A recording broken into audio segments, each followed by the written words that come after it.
Hello everyone, welcome to the Pahari Talim Foundation, a dedicated YouTube channel for civil service aspirant. आज का video lecture fourth रहेगा on Indian politics. Indian politics के ऊपर आज का जो हमारा वीडियो लेक्चर है वो वीडियो लेक्चर 4 है. उस इस वीडियो लेक्चर में हम आपके साथ मोस्ट एक्सपेक्टेड MCQs डिस्कस करेंगे जो कि आपके डिफरेंट जो भी कम्पिटेटिव एग्जाम है उन सब के लिए बहुत ज्यादा इंपॉर्टेंट है. और साथ ही हम MC के साथ कुछ एक्स्ट्रा इंफॉर्मेशन भी आपके साथ डिस्कस करेंगे जो कि आपके लिए जरूरी रहती है. जितने भी नए व्यूवर्स हमारे चैनल पे विजिट करें वो हमारे चैनल को सब्सक्राइब कर दें और बेल आइकन को प्रेस करें ताकि नेक्स्ट वीडियो लेक्चर की नोटिफिकेशन आपके पास पहुंच सके. विदाउट वेस्टिंग टाइम हम अपना पहला क्वेश्चन स्टार्ट करते हैं. क्वेश्चन नंबर फर्स्ट आपकी स्क्रीन पे रहेगा, that is under which article, कौन सा एक ऐसा आर्टिकल है president of India can proclaim financial emergency, जब इंडिया का राष्ट्रपति होता है जो वो फाइनेंशियल इमरजेंसी लगाता है. इसमें ऑप्शन ए रहेगा article 32, option B article 349, option C article 360 and option D article 355. अगर हम इस क्वेश्चन की बात करें, इस क्वेश्चन का आंसर रहेगा that is option C. Option C इसका आंसर रहेगा, दैट इज आर्टिकल 360 के अंतर्गत क्या करता है जो प्रेसिडेंट होता है वो फाइनेंशियल इमरजेंसी को क्या करता है, लगाता है. Article 360 of Indian constitution states that if the president is satisfied, अगर president satisfy होता है that a situation has risen whereby the financial stability or credit of India or any part of the territory that is threatened, he may proclaim this financial emergency. तो financial emergency लगाता है. इसी के साथ ये तो होगी फाइनेंशियल इमरजेंसी. तो उसके बाद एक होती है हमारे पास नेशनल इमरजेंसी, याद रखेंगे क्योंकि एक्स्ट्रा चीजें भी बतानी है. नेशनल इमरजेंसी, नेशनल इमरजेंसी ये किस आर्टिकल के अंतर्गत आती है, तो ये आती है 352, आर्टिकल 352 के अंतर्गत ये आती है. उसके बाद नेशनल इमरजेंसी, उसके बाद नेशनल ये होगी फाइनेंशियल नेशनल इमरजेंसी होगी. उसके बाद है कॉन्स्टिट्यूशनल इमरजेंसी, ये जो है ये आर्टिकल 356 के अंतर्गत आती है. ठीक है, ये तीनों की तीनों इमरजेंसीज की जो आर्टिकल है आपको पता होना चाहिए. और ये जो कॉन्स्टिट्यूशनल इमरजेंसी है इसको प्रेसिडेंट रूल भी कहते हैं, इसको प्रेसिडेंट रूल भी कहते हैं. ठीक है जी, ये हो गया. एक हो गई हमारी फाइनेंशियल इमरजेंसी 360 के अंतर्गत आती है, नेशनल इमरजेंसी 352 के अंदर आती है और कॉन्स्टिट्यूशनल इमरजेंसी या प्रेसिडेंट रूल 356 के अंतर्गत आता है. ये सारी चीजें आपको पता होनी चाहिए. तो चलते हैं अब नेक्स्ट क्वेश्चन की तरफ. नेक्स्ट क्वेश्चन आपकी स्क्रीन पे रहेगा. ये क्वेश्चन भी बहुत ज्यादा इंपॉर्टेंट है, that is question number second रहेगा. अंडर विच आर्टिकल, कौन सा एक ऐसा आर्टिकल है प्रेसिडेंट ऑफ इंडिया, अच्छा ये लिखा हुआ था नीचे मैंने ध्यान नहीं दिया, प्रोक्लेम कॉन्स्टिट्यूशनल इमरजेंसी. तो कॉन्स्टिट्यूशनल इमरजेंसी किस आर्टिकल के अंतर्गत आती है, तो ये मैंने अभी बता दिया आर्टिकल, इसका भी सी रहेगा, दैट इज आर्टिकल 356 जो है उसके अंतर्गत जो है वो कॉन्स्टिट्यूशनल या प्रेसिडेंट रूल लगता है. ठीक है जी, तो ये क्वेश्चन सारे हैं. तो it can be extended for a indefinite period. ये जो इमरजेंसीज होती हैं तो ये प्रेसिडेंट के द्वारा लगाई जाती हैं, याद रखना है अपने 3 की 3 ये जो है. उसके बाद नेक्स्ट आ जाएगा हमारे पास question number 3, how many member of the upper house को हम राज्यसभा भी कहते हैं, याद रखना है, can be nominated by the president of India. कितने जो है बंदे वो जो है प्रेसिडेंट ऑफ इंडिया जो है वो क्या करता है, नॉमिनेट करता है राज्यसभा में. क्या वो ऑप्शन ए 10 करता है, ऑप्शन बी 12 करता है, option C 14 and option D 16. तो कितने बंदे जो है वो प्रेसिडेंट नॉमिनेट करता है. इस क्वेश्चन की बात करें ऑप्शन बी रहेगा इसका आंसर, दैट इज 12 बंदे जो होते हैं प्रेसिडेंट क्या करता है, नॉमिनेट करता है राज्यसभा में, याद रखेंगे. और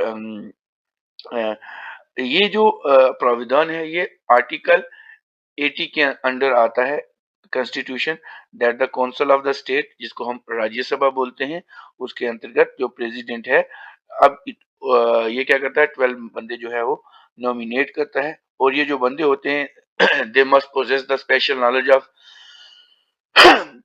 लिटरेचर की नॉलेज होनी चाहिए, उसके बाद साइंस की होनी चाहिए, आर्ट होनी चाहिए, सोशल सर्विसेज की होनी चाहिए।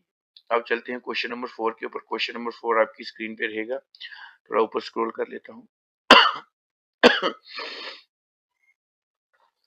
तो क्वेश्चन नंबर 4 रहेगा आपकी स्क्रीन के ऊपर, which of the following is justiciable in nature, कौन सा इनमें से है जो जस्टिकेबल इन नेचर है। मैंने उस दिन पढ़ाया था जस्टिकेबल और नॉन जस्टिकेबल कौन सा है। जस्टिकेबल वो होता है जिसको हम कोर्ट में जिसको हम क्या करें, कोर्ट में चैलेंज कर पाए, वो होता है जस्टिकेबल। और नॉन जस्टिकेबल वो होता है जिसको हम कोर्ट में चैलेंज ना कर पाए। क्या फंडामेंटल ड्यूटीज हैं justiciable, directive principle of state policies, fundamental right, या option D none of the above. तो कोर्ट में जो चीज चैलेंज होती है that is justifiable, so that is option C fundamental right. जो हमारे मौलिक अधिकार होते हैं, अगर उनका कोई भी उल्लंघन करे, उनको डिनाई करे, तो उसको हम कोर्ट में जाके चैलेंज कर सकते हैं। So fundamental rights are the justiciable in nature because whenever violated the aggrieved individual can move the court for their enforcement, के वो जाके अपने इसको लागू करवा सकता है। सो ऑप्शन सी इसका आंसर रहेगा। चलते हैं क्वेश्चन नंबर 5 के ऊपर। क्वेश्चन नंबर 5 आपकी स्क्रीन पे रहेगा, which of the following amendment is known as the mini constitution of India, कौन सा एक ऐसा इसमें से अमेंडमेंट है।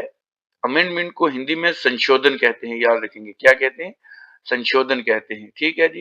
तो ये कौन सा है जिसको मिनी कॉन्स्टिट्यूशन ऑफ इंडिया कहा गया है। क्या 77th अमेंडमेंट है, 72 अमेंडमेंट है, 44 अमेंडमेंट है, या 74 अमेंडमेंट है।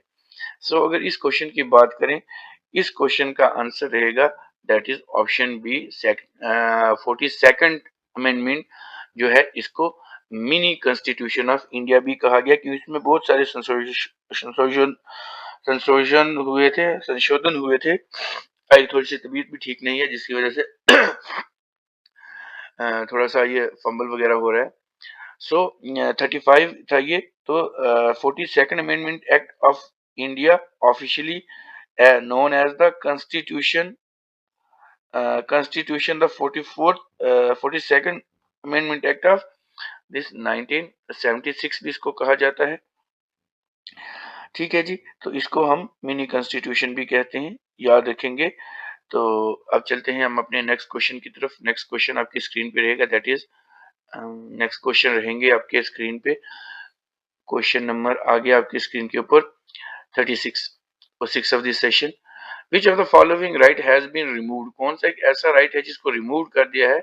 हमारे जितने भी फंडामेंटल राइट्स है and converted into legal right, और उसको लीगल राइट बना दिया गया है, ठीक है। पहले तो ये फंडामेंटल राइट था, अब इसको लीगल राइट बना दिया है। ऑप्शन ए रहेगा right to life and personal liability, option B right to property, option C right to freedom, right to education, and option D right to freedom of religion. So अगर हम इस question की बात करें, सो इस question का answer रहेगा option B, जो राइट टू प्रॉपर्टी था, पहले ये क्या था, ये एक फंडामेंटल राइट था, एक फंडामेंटल राइट था, लेकिन अब इसको वहां से निकाल के इसको लीगल राइट में डाल दिया गया है, ठीक है जी। तो ये जो राइट था, पहले अगर इसकी बात करें 1977 में, 1977 में क्या होता है, एक अमेंडमेंट होती है जिसको कहते हैं 44th कॉन्स्टिट्यूशनल अमेंडमेंट, वो हुई थी। और उसके हिसाब से क्या किया गया था, ये जो फंडामेंटल राइट था, इसको फंडामेंटल राइट, ये राइट टू प्रॉपर्टी था, इसको कन्वर्ट करके लीगल राइट में डाल दिया था। अब चलते हैं नेक्स्ट क्वेश्चन की तरफ। Next question so question number अब रहेगा 7 आपकी स्क्रीन के ऊपर। Which of the following does not come under fundamental duty, कौन सा इनमें से एक है जो मौलिक अधिकार के अंतर्गत नहीं आता है। क्या right to safeguard of public property, right to protect and improve natural environment, option C to promote harmony, and option D to promote to protect freedom of speech and expression, जो fundamental duties के बीच नहीं आता। सो इस question की अगर हम बात करें तो ये रहेगा ऑप्शन डी, ये इसके बीच फंडामेंटल ड्यूटीज के बीच नहीं आता। अब ये फंडामेंटल ड्यूटीज के बीच नहीं आता तो कहाँ आता है, फंडामेंटल राइट्स के बीच आता है। तो ये चीजें हमें पता होनी चाहिए। फंडामेंटल राइट्स सारे पता होने चाहिए, डीपीएसपी सारे पता होने चाहिए, और फंडामेंटल ड्यूटी सारी पता होनी चाहिए, क्योंकि इनमें से क्वेश्चन एग्जामिनर इलिमिनेशन मेथड से पूछेगा। अब दिखता है ये पूछ लिया, ये पूछ लिया, ये पूछ लिया, ये सारे कहाँ कुछ डायरेक्टिव प्रिंसिपल्स हैं या फंडामेंटल राइट्स हैं या कौन से, ये सारे पता होने चाहिए। अब चलते हैं क्वेश्चन नंबर 8 की तरफ। Controller and auditor general of India is appointed for how many year. जो हमारा कंट्रोलर एंड ऑडिटर जनरल होता है, जिसको कैग कहते हैं, ये कितने साल के लिए अपॉइंट किया जाता है? 2 साल के लिए, 4 साल के लिए, 6 साल के लिए, या 5 साल के लिए? ये बहुत ज्यादा इंपॉर्टेंट क्वेश्चन है। अगर हम इस क्वेश्चन की बात करें, इस क्वेश्चन का आंसर रहता है option C, that is 6 year.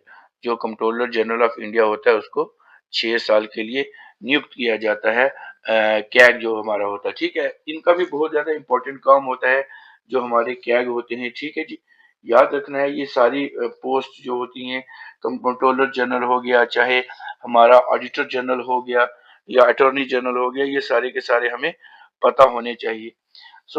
अगर हम कैग की बात करें, कंट्रोलर एंड ऑडिटर जनरल, तो ये इसको जो the constitution of India, that is in article 148, याद रखेंगे, provide for an independent office of the controller and auditor general of India, इसको बनाया जाता है। तो आर्टिकल 148 टू 151 में क्या होता है, जो कैग होता है उसकी अपॉइंटमेंट हो, पावर हो या ऑडिट रिपोर्ट हो, उसको बनाया जाता है, और ये 6 साल के लिए नियुक्त किया जाता है। ठीक है, ये भी पता होना चाहिए। और इनको कहते हैं गार्डियन ऑफ पब्लिक पर्स। ठीक है जी, याद रखेंगे, guardian guardian of public purse, PURSE purse, PURSE purse, याद रखेंगे, इनके लिए किया जाता है। सबसे पहला अगर ऑडिटर जनरल ऑफ इंडिया था, उनका नाम क्या था? उनका नाम आपको श्री वी नहारी राव थे।